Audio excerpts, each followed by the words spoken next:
Conexão Sagres.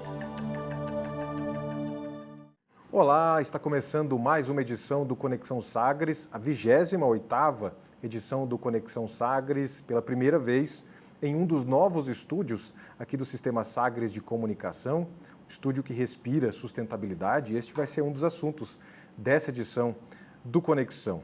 E a gente vai falar sobre o seminário que aconteceu neste mês de setembro, porque Goiás sediou a primeira edição do Seminário Internacional Águas para o Futuro, o Encontro das Américas, um encontro que falou sobre gestão de aquíferos transfronteiriços e também agendas estratégicas para as águas. O seminário ele propôs um diálogo sobre as ações hídricas sustentáveis e nas diversas esferas de governança. O evento aconteceu na mesma semana em que é celebrado o Dia do Cerrado, no dia 11 de setembro. E para falar sobre esse evento que marca a importância da Agenda das Águas para Goiás e toda a discussão que envolve o bioma e também a sustentabilidade, os novos estúdios do Sistema Sagres de Comunicação recebem a secretária estadual de Meio Ambiente e Desenvolvimento Sustentável, a SEMAD, Andréa Vulcanes. Secretária, seja bem-vinda aqui aos novos estúdios. É bom ouvi-la falar com você aqui na Sagres.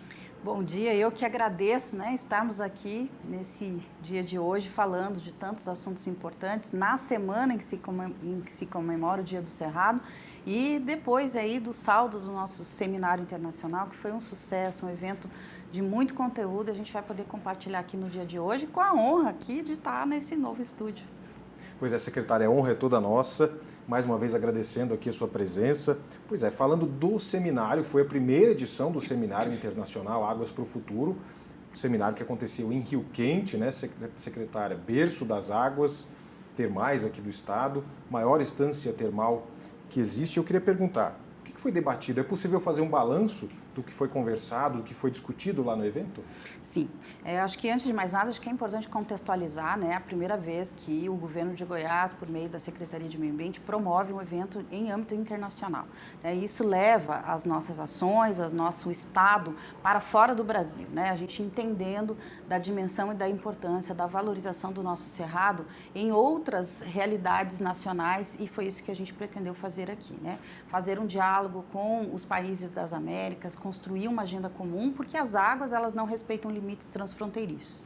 Então é importante que o que sai daqui, ele vai banhar vários estados brasileiros e saindo daqui outros países também. Então é importante que a gente construa uma agenda comum nesse assunto. O seminário foi de muito êxito, nós tivemos mais de 500 pessoas lá, participando dos painéis, dos debates, e o saldo, ele é um saldo de muita agenda técnica, científica. Tivemos vários professores de universidades com doutorado, pós-doutorado, os países todos trouxeram sua contribuição, falando de em que pé cada um dos países está nessa gestão das águas, e acho que alguns resultados são muito importantes. Acho que eu gostaria de falar de 2 ou 3 deles. Uma conclusão de que é preciso envolver as pessoas na agenda das águas, na valorização, na reconexão com esse elemento natural, porque a gente precisa entender o valor das águas para além do valor econômico ou de simplesmente desconsiderar isso como um recurso natural.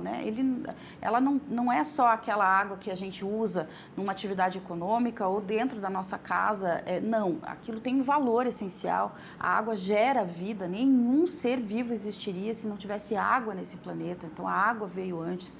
Esse valor essencial, quando a gente valoriza, a gente ama aquilo se torna mais sagrado para nós, e assim a gente reconstrói a relação das pessoas com esse elemento, permitindo assim que ele possa ser conservado e preservado para as futuras gerações. A outra conclusão foi, sim, a necessidade de que a gente tenha uma gestão compartilhada, uma gestão entre vários entes. Isso não pode ser só um cuidado dos governos, mas todos os envolvidos, Quem usa a água no setor produtivo, quem usa a água como usuário final lá nas residências, os governos, as organizações da sociedade civil, enfim, precisamos estar juntos, todos contribuindo no processo de gestão desses recursos, Por que isso? Porque, mais uma vez, a gente está numa sociedade muito complexa e não é possível mais a gente entender que as soluções todas estão exclusivamente na mão do governo. É preciso que todos compartilhem as responsabilidades e que todos assumam, né, os seus papéis em realizar a gestão e o uso dos recursos hídricos de forma adequada. É porque é uma responsabilidade não só do poder público, mas também da sociedade, né, secretária? Isso, inclusive, a gente ouviu de vários especialistas que estiveram lá presentes também. A Unesco, inclusive, bateu muito nessa tecla, até porque o seminário foi realizado pela Secretaria Estadual de Meio Ambiente e Desenvolvimento Sustentável, em parceria com a Unesco, e especialistas que nós ouvimos lá, entre eles, não só a Unesco, mas também o Instituto Espinhaço. O presidente Luiz Cláudio de Oliveira disse bem que é preciso que nós despertemos um novo olhar sobre o uso da água. E um aspecto importante, que foi bastante destacado lá também, e a secretária disse isso aqui nessa introdução, foi o aquífero Guarani. Qual que é a importância? Até porque o aquífero, ele está dentro do nosso bioma, que é o Cerrado. Para quem não conhece o aquífero, secretária. Bom, vamos entender isso, que é muito importante mesmo, né? O ciclo da água no planeta, ele é um ciclo fechado, né? Então, nós temos ali, eu vou iniciando, né, o processo, quem já participou das escolas, né, em algum momento a gente tem que aprendeu isso, precisa rememorar. Então, essa água, ela chove, ela cai na superfície da terra, ela, então, se incorpora na superfície quando esse solo permite a sua infiltração e ela vai preencher os lençóis freáticos, e dos lençóis freáticos é que ela sai pelas nascentes e forma os cursos d'água. Então, aonde é que está o estoque de água doce do planeta? Embaixo da terra. Por isso a gente fala dos aquíferos, né? Os aquíferos são o significado de água que está estocada na subsuperfície, né? Ou seja, embaixo do solo. Ali, né, quando ela passa por esse solo, ela vai ser filtrada, as impurezas vão ficar na terra e a água, então, vai ser depositada lá e abastecer os mananciais. A partir dos mananciais, né, nós fazemos uso, sejam usos subterrâneos por meio dos poços, sejam usos de águas superficiais, né? Então, esse é um conjunto, né, da ciência, como a ciência demonstra o comportamento desses aquíferos, e quando esse solo ele tem contaminantes, ele está poluído, ou seja, aquela água caiu ali, às vezes ele não consegue fazer a filtragem, contaminando as águas que estão lá. Portanto, se elas estão lá no nosso estoque, sendo contaminadas, elas vão formar os rios de forma contaminada, e isso provoca todas as consequências negativas que podem existir. Doenças, todo o processo de construção da nossa sociedade, ele pode ser ali afetado, né? Você imagina você usar uma água para beber que esteja contaminada porque foi retirada de um lençol que está com esse processo. Além disso, acho que é bem importante a gente dizer que o solo, né, que é por onde ocorre a infiltração, ele precisa estar muito bem ocupado. Por quê? Porque vamos falar aqui do Cerrado e a importância do Cerrado para isso, como um aquífero, como berço das águas. Então, as águas, elas nascem das 12 bacias brasileiras, 9 nascem aqui no Cerrado. Então, é muito importante entender que esse berço lá, esse reservatório que tem lá embaixo da terra, que a gente não vê, mas que muitas coisas podem acontecer. Então, esse solo superficial, ele precisa ser muito bem cuidado, né? As raízes do Cerrado, como elas são muito profundas por conta do regime climático de superfície, nos períodos de seca, a natureza se adapta. Então, ela construiu raízes profundas para ir buscar água lá nos reservatórios. Com isso, ela permite a infiltração dessas águas lá de forma mais profunda. Quando se tira o cerrado e se compacta o solo, por exemplo, com o pisoteamento dos animais ou com asfalto, no caso das cidades, essa água já não infiltra mais, ou seja, nós vamos ter menos água no nosso reservatório. Então, é importante a gente entender que tudo que o ser humano faz produz consequências na natureza e nas águas, principalmente. E eu queria que a secretária, ainda dentro desse pensamento, seguindo essa linha, destacasse a importância de se trazer um evento desse porte, dessa importância, para Goiás, para o Cerrado. A relação entre água e Cerrado, ela seria um primeiro passo para que as pessoas entendessem ainda mais que essa relação é importante, secretária. Como que é feita essa avaliação? Bom, acho que a nossa responsabilidade para todos nós que estamos aqui no Cerrado, ela é muito grande, né? Como berço, ou seja, da onde tudo nasce, né? É igual a gente quando nasce, né? A gente se torna adultos mais ou menos sustentáveis e realizados na vida à medida que tenhamos tido nutrição na nossa infância, tenhamos tido educação, né, amor, recebemos todo o processo para que quando a gente chegue à fase adulta a gente possa realmente contribuir com a sociedade. A mesma coisa acontece, né, guardadas as proporções aí com as águas. Então, quem está cuidando do bebê água, vamos chamar assim, precisa ter um cuidado muito importante por isso. Chamar um seminário internacional aqui, onde as partes sejam chamadas à responsabilidade, onde esses diálogos se construam e essa responsabilidade maior de cuidar da origem, ela possa ser estabelecida é fundamental, né? Goiás é um dos estados centrais aí do bioma cerrado, nós somos aí 97% cerrado, né? Temos uma manchinha de Mata Atlântica lá no sul do estado, mas o resto é cerrado e, portanto, nós temos aí uma responsabilidade muito grande de exportar conhecimento, de mostrar o que está sendo feito, criar exemplos, aprender com os demais também o que é que a gente pode fazer para aperfeiçoar nossos instrumentos para garantir que essa responsabilidade seja executada com eficiência. A gestão pacificadora também, secretária, foi um dos temas abordados lá no seminário Águas para o Futuro. O que seria uma gestão pacificadora das águas? Bom, acho que o nosso exercício aqui no Brasil, quando tivemos por muito tempo muita abundância de águas, quando se tem abundância a gente desperdiça, a gente não valoriza, essa era uma realidade, né, que por muito tempo existiu, porém o que a gente vem vendo aí anualmente, né, isso são dados estatísticos, científicos, é uma redução no nível de pluviosidade, então está chovendo menos. E, em razão disso, também, em paralelo, um aumento do consumo de água. Então, se consome não só nas casas, nas cidades, né, aumentando muito o número de população nas cidades, mas também no setor rural, com a irrigação ou com o uso, né, para a indústria e abastecimento público e até o uso para a diluição de esgotos. Isso acontece, né, no estado como um todo e no país como um todo. Então, o que acontece? Quando você tem muito uso e a disponibilidade está diminuindo, começa a existir o quê? Conflito pelo uso. Então, por exemplo, aqui em Goiânia, nós temos o histórico aí do Meia Ponte, antes de a gente chegar no governo, era uma briga toda vez no período de seca, porque uns queriam irrigar, aí a polícia tinha que ir lá e tirar as bombas dos irrigantes para poder essa água chegar na cidade, e isso gera um conflito, né? Muitas vezes, quem já não ouviu essa frase de que a próxima guerra mundial provavelmente seja em razão da água. E por quê? Por conta do excesso de demanda e da escassez do recurso. Então, quando a gente fala que isso não é solução, não é mesmo. A gente conseguiu construir aqui em Goiás, em todas as bacias críticas que vinham já tendo, nós temos aqui em Goiás isso, né? Aqui em Goiânia, em Anápolis, na bacia do São Marcos, em Cristalina, disputas pelo uso da água. Então, a indústria querendo usar, o abastecimento querendo usar, a energia, o setor de energia querendo gerar energia, querendo usar, e quando um usa, não sobra para o outro, e aí começa a dar o conflito. Então, o que a gente fez foi, entendendo que não é possível que isso se construa dessa forma.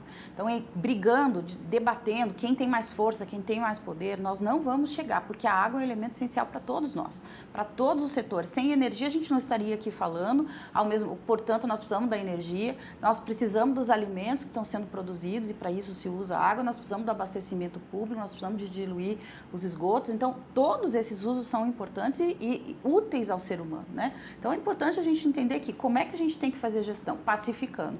Como é que se pacifica? Dialogando, construindo soluções. Como juntos nós compartilhamos o uso da água sem ficar numa guerra fratricida em que ninguém ganha com isso. Então, esse é um dos resultados muito importantes. Foi muito falado isso no seminário, que o caminho sempre será o da pacificação. Acho que o Brasil tem um exemplo imenso sobre isso. Nós não somos um país que entra em guerra com ninguém, né? Nós não temos armas nucleares, nós não lidamos com isso. Nós sabemos, sim, construir pontes e resultados pacificadores, tanto é que o nosso país é muito pacífico nessa perspectiva, na relação com as outras nações, inclusive, né? Então, acho que é importante a gente pensar isso, em como construir essas ferramentas de uso equilibrado e que evitem, né, que a gente construa cada vez mais litígios, porque não é por meio do litígio que a gente vai resolver o uso da água, que é importante para todos os fundamentos e todos os seus usos múltiplos.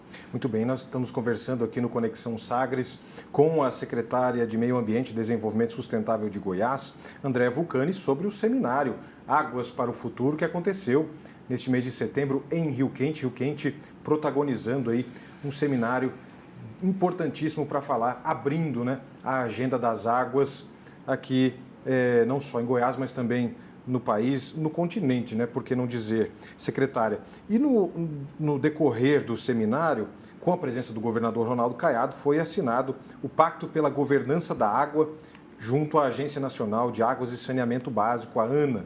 O que consiste esse pacto? Quais são os próximos passos agora, secretária? Muito bem. A Agência Nacional de Águas, né, como órgão que integra o governo federal, ela é responsável pelos rios federais. E o que são os rios federais? Aqueles que banham 2 ou mais estados. Então, um rio que, por exemplo, sai de Goiás e passa por Brasília, pelo Distrito Federal, ele já é considerado um rio federal, como esses também que saem daqui ou vêm de Minas Gerais, que são os nossos estados vizinhos. Então, e os estados, eles são responsáveis pelos rios estaduais, pela gestão dos rios estaduais, que são os afluentes que vão depois, né, chegar nos rios federais. Então, o que acontece? Isso foi uma divisão política, né, estrutural, jurídica, de como quem cuida do que na hora de gerir. Então, quando alguém vai pedir uma outorga, ou seja, para pegar uma água lá de um rio federal, ele pede na ANA. Quando ele vai tirar uma água, uma outorga, de um rio estadual para usar lá na irrigação, num pivô ou para uma indústria, ele pede para o estado de Goiás, no caso aqui, por exemplo. Então, esse pacto pela gestão das águas, ele quer dizer o seguinte, olha, independentemente se o rio está sob gestão federal ou sob gestão estadual, essas águas, elas se encontram em algum momento. Então, se eu, estado, concedo a autorização para retirar toda a água de um rio, no estado, ela não vai chegar lá no Rio Federal. Então, não adianta a gente pensar que sem fazer um pacto pela gestão, que foi o que a gente assinou lá, é dizer isso, como a gente estrutura uma agenda compartilhada, em que esses dados sejam os dados de retirada da água aqui, a ANA tem acesso e vice-versa, o que está acontecendo na bacia, porque quem faz a gestão do Rio Federal, ele está fazendo a última cadeia do ciclo de águas, né? Então, esse pacto, nós somos o 20º estado a assinar, ele diz isso sobre como a gente compartilha dados, informações, políticas públicas para que a gestão desses recursos seja a mais eficiente possível. Muito bem. Além da assinatura do pacto, no encerramento do seminário, secretária, houve a apresentação de um documento, né, a Carta para Goiás, documento que apresenta aí as contribuições das Américas para as águas e o futuro do Brasil. Esse também foi mais um compromisso apresentado lá no seminário, né? Exatamente. Então, essa carta, ela foi, tudo que foi tratado e as conclusões que foram entendidas como de consenso no âmbito do evento, elas foram, então, relatadas nessa carta. Essa carta foi construída a partir das oficinas, nós tínhamos relatorias oficiais lá no âmbito de todo o evento. Essas relatorias ouviram todos os palestrantes, trouxeram, né, para o conteúdo dessa carta tudo que foi trazido e nas oficinas foi debatido. Então, quais eram as conclusões de consenso no âmbito do evento. Então, essa carta ela foi aprovada, né, no último dia do seminário, foi o documento final, né, produzido no evento final, e nós estamos divulgando o conteúdo inteiro dela hoje, e ela traz muitos compromissos, muitas diretrizes, muitos direcionamentos de como tudo isso deve acontecer. Então, é um conteúdo muito profundo, né, e que direciona e direcionará as nossas políticas públicas.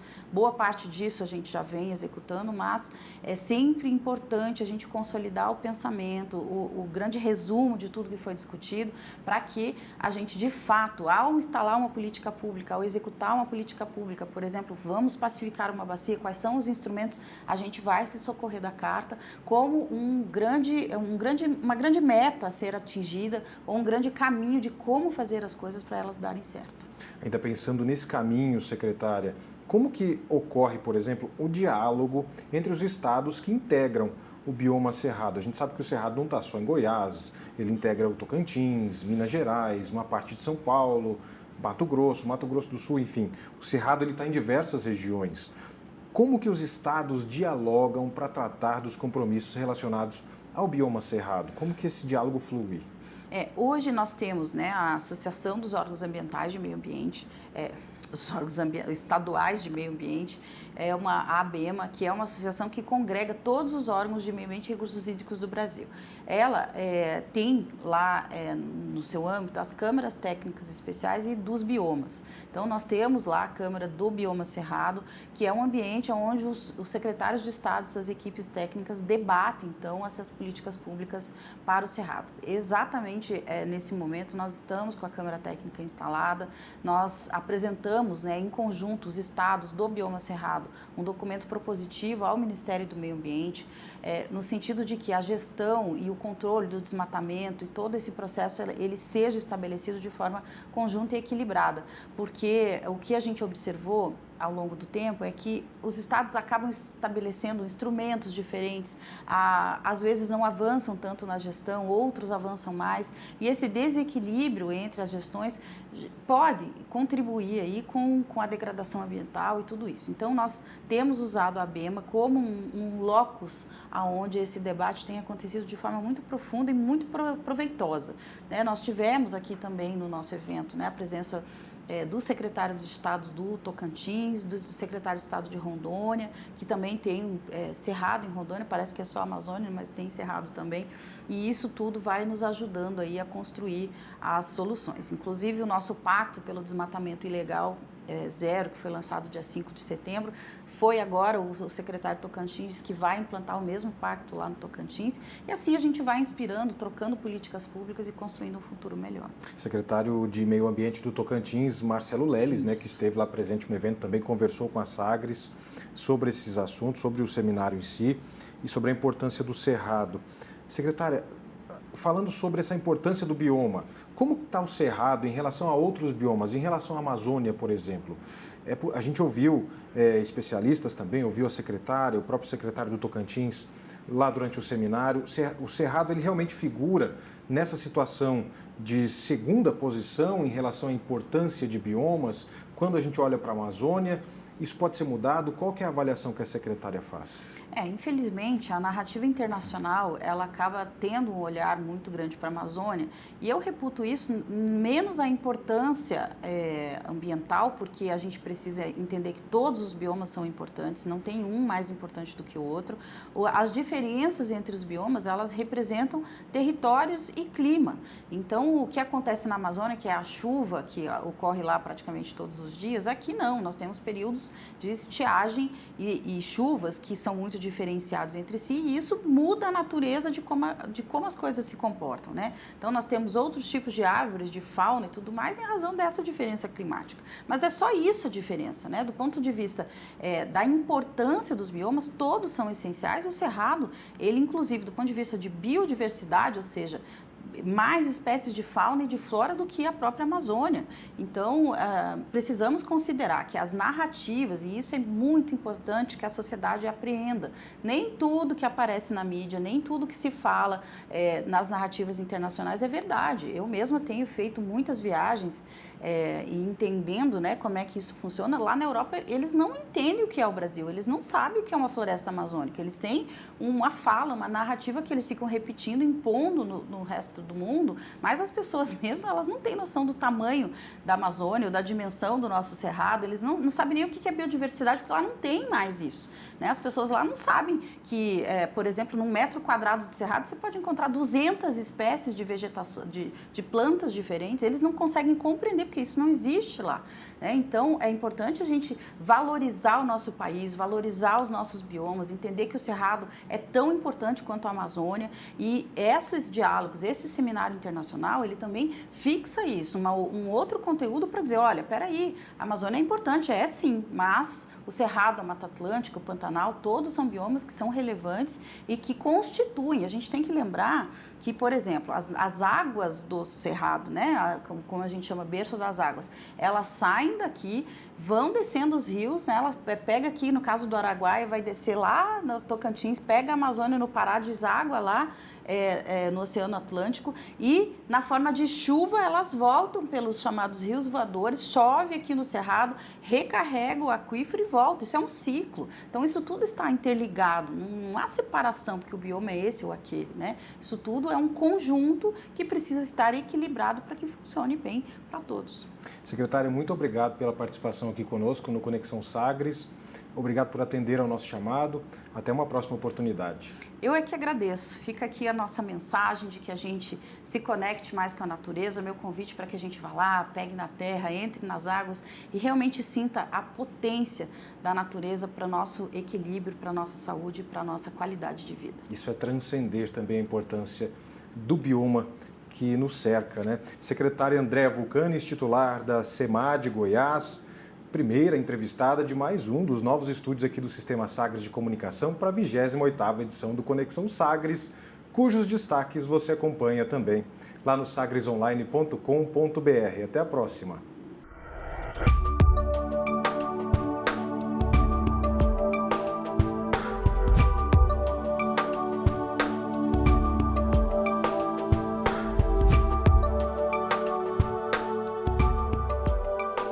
Conexão Sagres.